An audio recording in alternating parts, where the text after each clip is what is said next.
മലപ്പുറം കരുവാരക്കുണ്ടിൽ മലവെള്ളപ്പാച്ചിൽ, ഒലിപ്പുഴ കരകവിഞ്ഞൊഴുകി, ചിറക്കൽക്കുണ്ട് ഭാഗത്ത് വീടുകളിൽ വെള്ളം കയറി. വിപിൻ സി വിജയൻ ചേരുന്നു വിവരങ്ങളുമായി മലപ്പുറത്തു നിന്ന്. വിപിൻ, ഈ ദൃശ്യങ്ങൾ വല്ലാതെ ആശങ്കപ്പെടുത്തുന്നുണ്ട്. അതെ സ്മിത, ഇന്നലെ വൈകിട്ട് മുതലാണ് മലപ്പുറത്തും കനത്ത മഴ തുടങ്ങിയത്. പ്രത്യേകിച്ച് മലയോര മേഖലയിൽ അതിശക്തമായിട്ടുള്ള മഴയായിരുന്നു. ഈ കരുവാരുകുണ്ടൊക്കെ ഒരു മലയോര മേഖലയാണ്. അതുകൊണ്ട് തന്നെ മലയുടെ മുകളിൽ ഒരു മലവെള്ളപ്പാച്ചിൽ അവിടെ നിന്നുണ്ടായി എന്നുള്ളതാണ്. ഈ കൽക്കുണ്ട് ഭാഗത്തു നിന്നാണ് ഈ പുഴ ഉത്ഭവിക്കുന്നത്.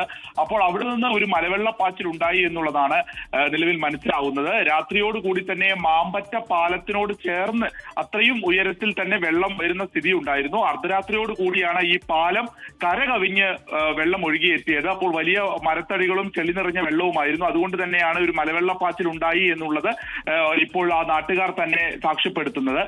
ഇപ്പോൾ രാവിലെ ആയപ്പോഴേക്കും മലപ്പുറത്ത് മഴയ്ക്ക് കാര്യമായിട്ടുള്ളൊരു ശമനമുണ്ട്. ഇന്നലെ ഇടതടവില്ലാതെ മഴ എന്നുള്ളതായിരുന്നു നിലവിലെ സാഹചര്യം. അപ്പോൾ ഇതോടുകൂടി തന്നെ ആ സമീപ പ്രദേശങ്ങളിലെ മാമ്പറ്റ പാലത്തിനോടൊക്കെ സമീപ പ്രദേശങ്ങളിലെ വീടുകൾ വെള്ളം കയറിയിട്ടുണ്ട്. വലിയ ആശങ്കപ്പെടാനുള്ള ഒരു സാഹചര്യമില്ല എങ്കിൽ പോലും അവിടെ പഞ്ചായത്തിന്റെ അധികൃതരൊക്കെ എത്തി ഒരു നിർദ്ദേശങ്ങളെല്ലാം തന്നെ നൽകിയിട്ടുണ്ട്.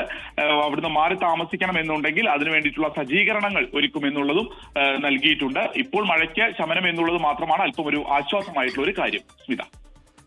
വിപിൻ സി വിജയനാണ് മലപ്പുറത്ത് നിന്ന് വിശദാംശങ്ങൾ നൽകിയത്. ലോകത്തെവിടെയായാലും ഏത് സമയത്തും 24 വാർത്തകളും ഓഗ്മെന്റഡ് റിയാലിറ്റി പാക്കേജുകളും എക്സ്പ്ലെയിനറുകളും വിശദമായി കാണാൻ ഞങ്ങളുടെ യൂട്യൂബ് ചാനൽ നിങ്ങൾക്ക് സബ്സ്ക്രൈബ് ചെയ്യാം.